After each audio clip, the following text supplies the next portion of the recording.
everybody. We're going to explore Hanon for the virtuoso pianist today.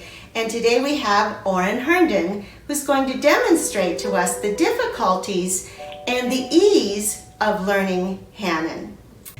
Oren, what have you enjoyed the most about learning the Hanon exercises? So for me, one of my favorite things about learning the Hanon exercises is once you have finished one, the sense of accomplishment and feeling of having it under your hands is nice, because then you don't have to struggle with it anymore and you feel like you can be free of it. Excellent. All right, very good. What have been some of the challenges in learning Hanon?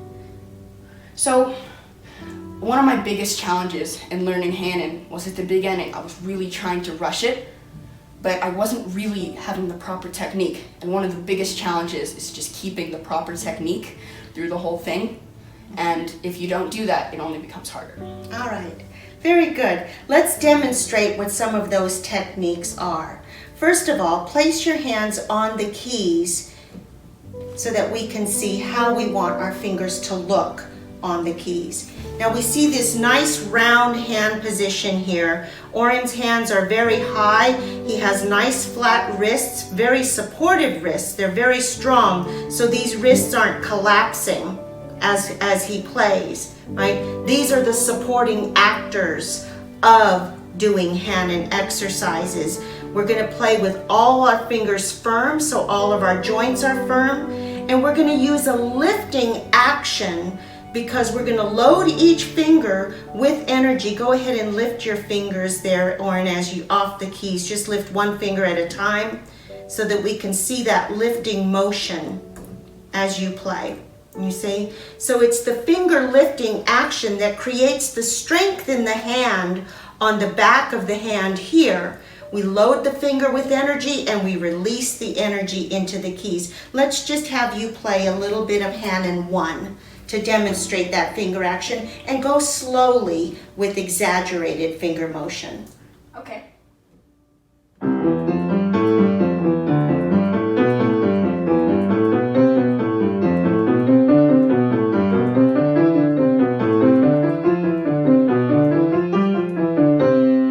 Nicely done, beautiful. That's exactly what we want to see. Now play just that much again and play it very fast. Okay, keep that same technique.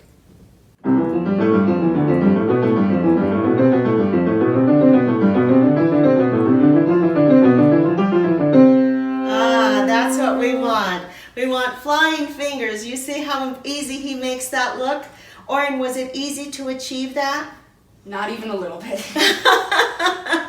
Not even a little bit. All right, it took a while, didn't it, to get that going that easily. So what we want to do is kind of talk about some of the challenges that you had in learning this. What was one of the things that we noticed about the playing of the finger? What was happening with this finger in particular?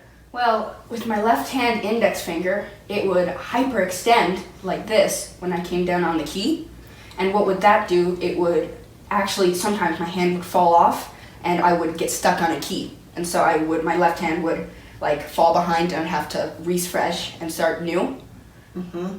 Right. Any kind of added pressure to a finger that causes the joint to collapse is going to cause that finger to get heavy, right? Yes. And it feels like an anvil is sitting on that finger and you can't get it off the key, right? Yes. So the idea is to keep that joint firm so that the finger can just do a tapping motion like a sewing machine needle like this. Yes. You see? So yes, so that was one of the things we had to correct. What was another thing that we were really concentrating on correcting? Did the wrists come into play at any point? Definitely. One thing with playing Hanon is that you can't have your wrists too low and even too high, because then your fingers won't be really getting enough grip on the keys. But for me, I was dropping my wrists and my hands were, as Miss Terry said, clinging on for dear life. Yes, hanging on for dear life, because when the wrist is hanging down, are you balanced?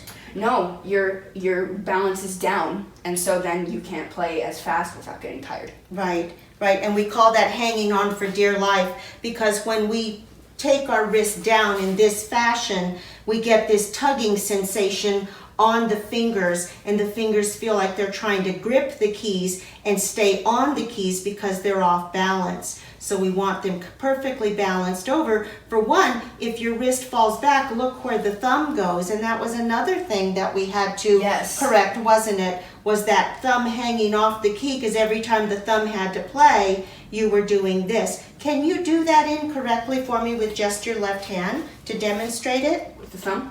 Let the thumb hang off.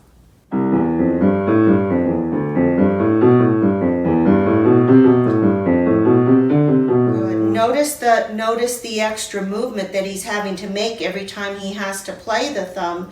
Now play it correctly with the thumb over the keys.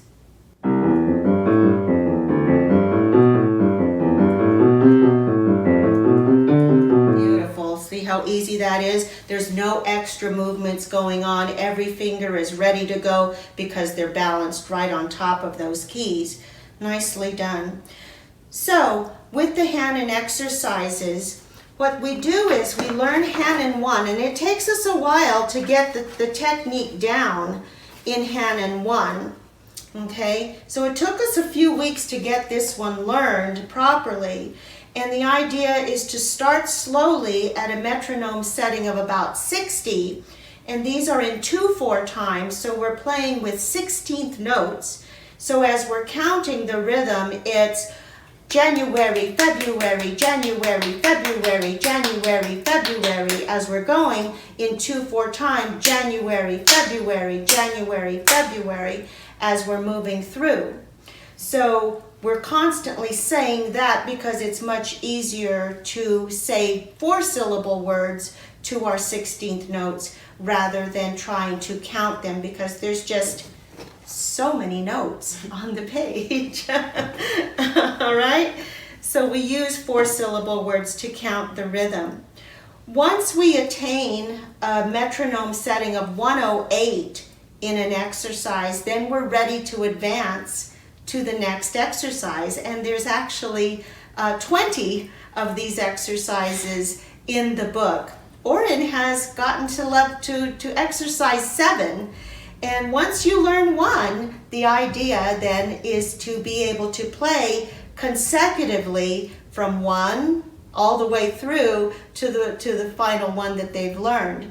So we're going to have Oren demonstrate for you here in just a few minutes how he is able to play from exercise 1 all the way through to exercise 7. Now normally Oren practices playing them twice through for each one, but today, in the interest of saving time, we're just going to have him play through each one once consecutively, all the way through 1 through 7. Okay?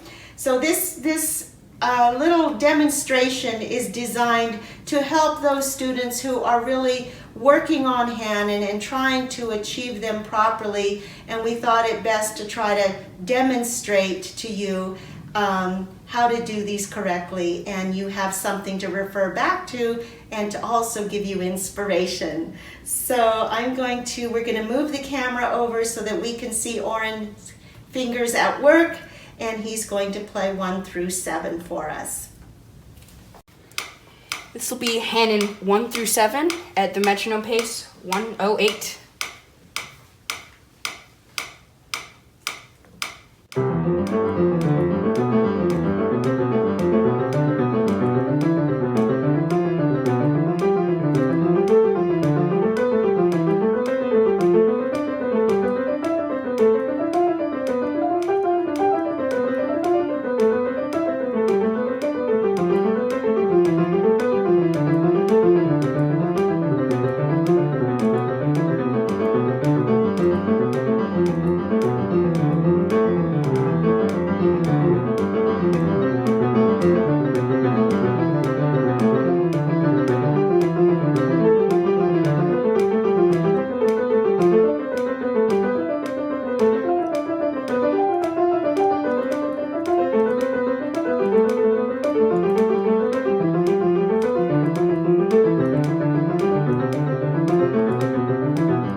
All right, Oren, that was fantastic. Really, you. really good.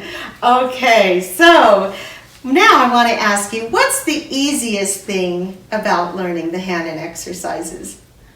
Well, I think the easiest thing is once you get into doing it, it's just repeating the same pattern just over and over. And once you get into kind of a rhythm, it's almost like you don't even have to think about it. And that is relatively easy. So I think that's the easiest part. Nicely done. So it's that repetitive pattern that makes it Yes. so easy from one to the next. Mm-hmm. You just have an amazing memory for one. Thank you. You memorized the patterns. You didn't have to turn pages at all, did you? No. You have every one of these exercises memorized, and that is also a spectacular feat on your part as well. So really, really good. It's really a pleasure to be able to share this information today with all of the students, and we hope it is very helpful to you and very inspiring, like I said, to work on these. And you can see how fast Oren's fingers are moving over those keys, so when he translates that into his music, it just makes it so wonderful to hear him play. So this is what we all want to try to achieve, is to have good strong finger action, good agility in our fingers, perfect posture, and let our fingers fly with delight. So thank you all for joining us today.